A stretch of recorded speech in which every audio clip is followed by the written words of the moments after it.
This here is a half-scale model of a house made of stone masonry and mud mortar, just the way they make in the mountains of Himachal Pradesh, Uttarakhand, Kashmir and Nepal. This is a 1.5 story house. There is an attic above this timber floor. To make this house earthquake resistant, we have installed a band at sill level and a lintel level, and it's made of weld mesh like this, placed inside the masonry mud mortar in all the walls, continuous. In addition, there is a timber band just under the attic floor, and on top of that, of the attic wall, we have a wall plate. In addition to this, on inside as well as outside faces of all the 4 walls, we have double 14 gauge GI wires placed vertically at half meter spacing and anchored to the walls with the help of similar wires which are installed right through the wall during the construction. All the vertical wires are anchored to each one of the bands from bottom to the top. The roof is a lightweight galvanized iron sheeting supported on the timber understructure, and the gable here is not a masonry gable, but it will be made of again a tin sheet or wood which will be flexible and not vulnerable just like masonry. Now this is built on top of a platform which has wheels, and we have a 1.5 ton pendulum. So we'll be conducting a shock test here in which we'll be giving number of impacts using the pendulum to observe how the house performs in this crudely simulated earthquakes.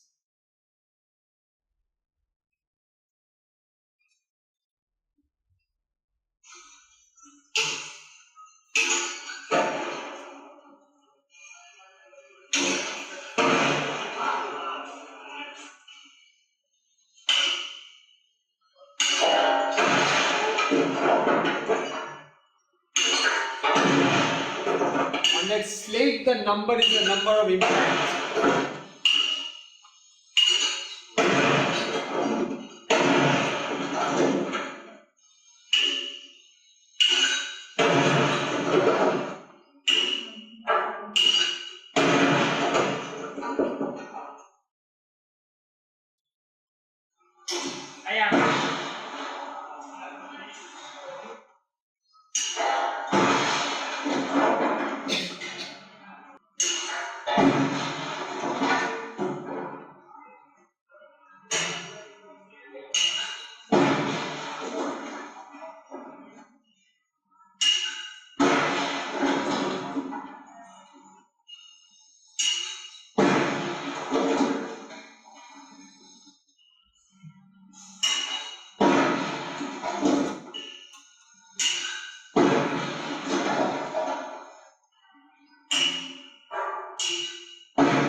We have just concluded the first shock table test on this model, which has random double masonry in mud mortar with containment reinforcement.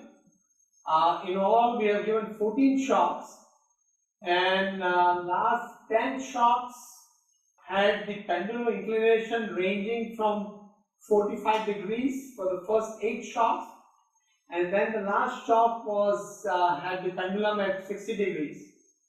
As you see, the structure is still standing. It is not collapsed. So as far as the safety of the occupants is concerned, it is definitely safe for the people who would have been occupying the structure. Damage is extensive, but as was expected.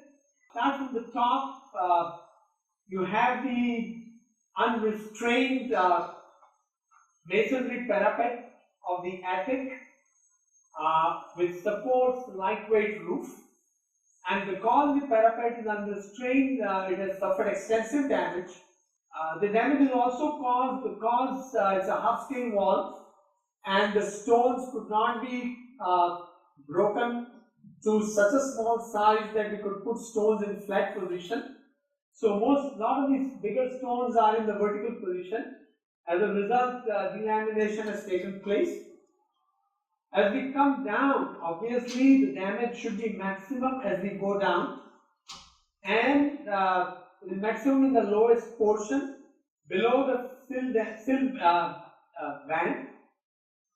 As the damage between the sill band and the lintel level band is minimal, which means that the bands have performed very well. Below the sill band, you see fair amount of damage due to the out of plane forces, and this is once again there is delamination taking place because of inadequate bonding between the inside and the outside wires. In the rear portion of the building, in some places the containment reinforcement has separated at the top, which means that it is not anchored adequately.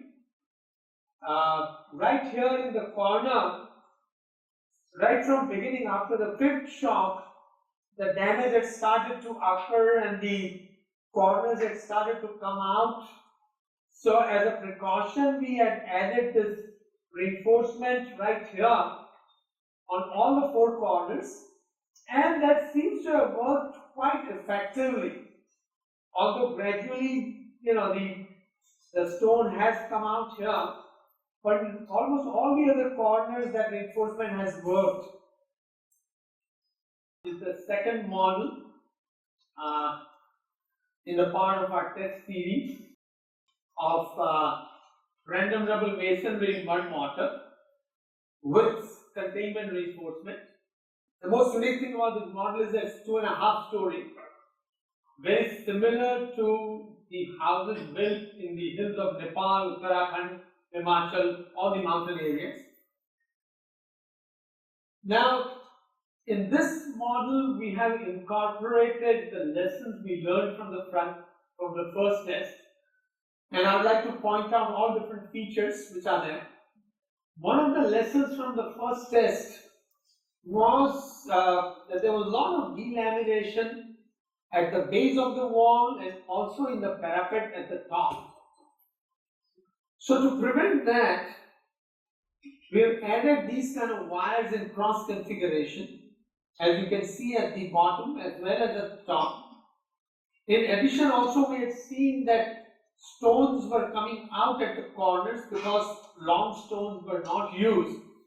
So we have also added this additional wires at the corners to prevent any kind of stones ejecting out from the corners. Here this E indicates the east wall.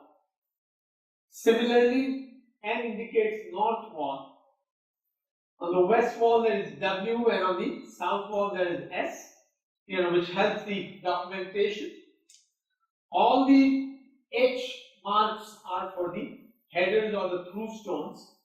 So extra care was taken in this model to make sure that the stone masonry is of good quality, all the rules are adhered to, and through stones are installed at all the locations that are required.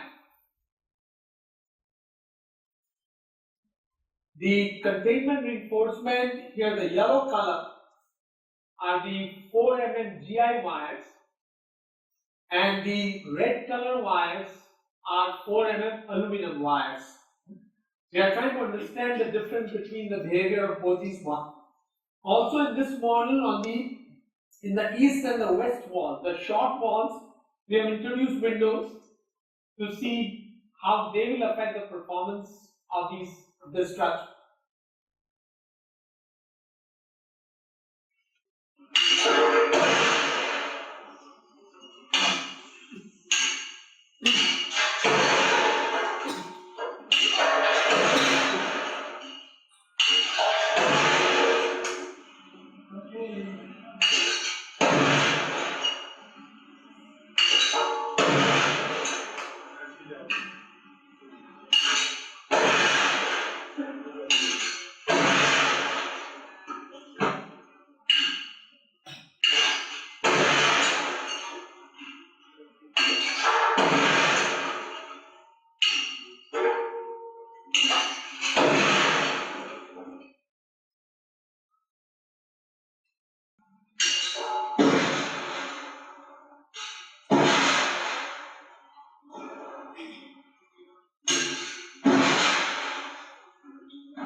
The test that we have conducted today on this model, in which 14 shocks have been given, and results is a structure with some damage.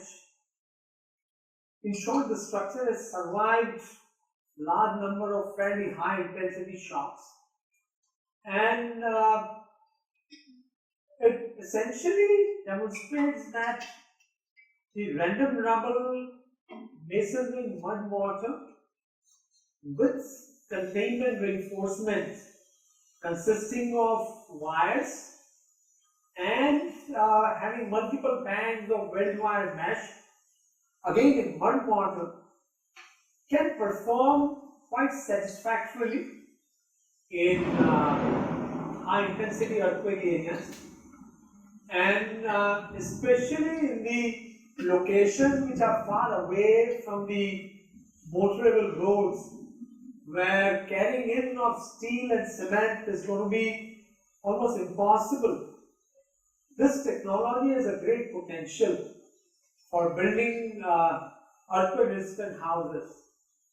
One more thing I would like to add is that the improvement that we made based on the observation of the first test have very effectively worked in controlling the extent of damage. Yes, certainly the better quality stone masonry is also playing a major role in controlling the damage. But I'll say that in future, if we have to build renderable houses in mud mortar, good quality masonry along with the containment reinforcement and the weld wire mesh bands could play a major role in bringing safety to the people of mountainous area. Okay, and then we have this two direct impact tests which I talked about.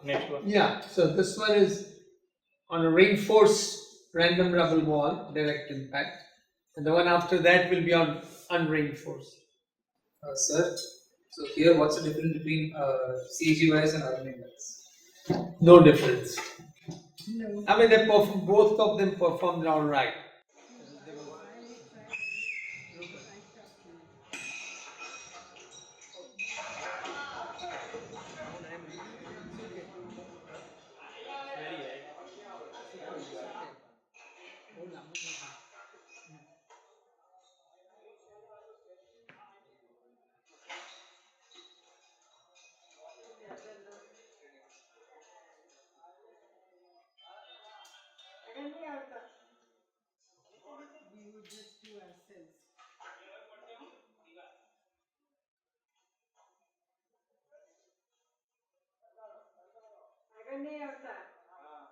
That's your. That was your.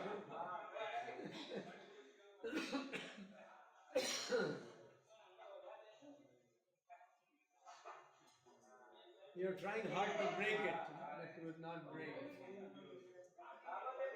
On the top, there is a small timber band, just like we had in that model on shock table.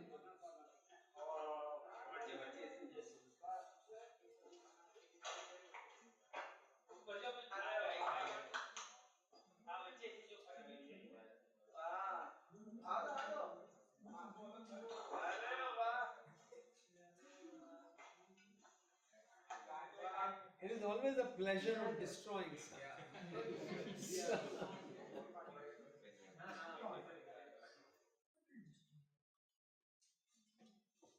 Then one more.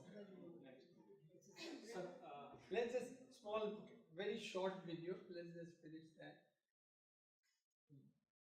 No, next one. No, that is the same one. Okay. We need to move further. Okay, fine. Unreinforced.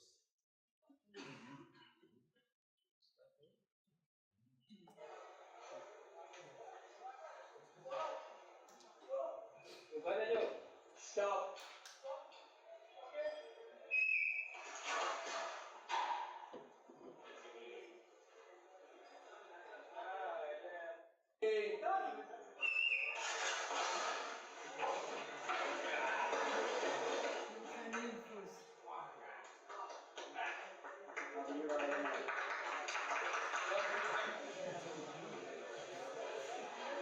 धीरे धीरे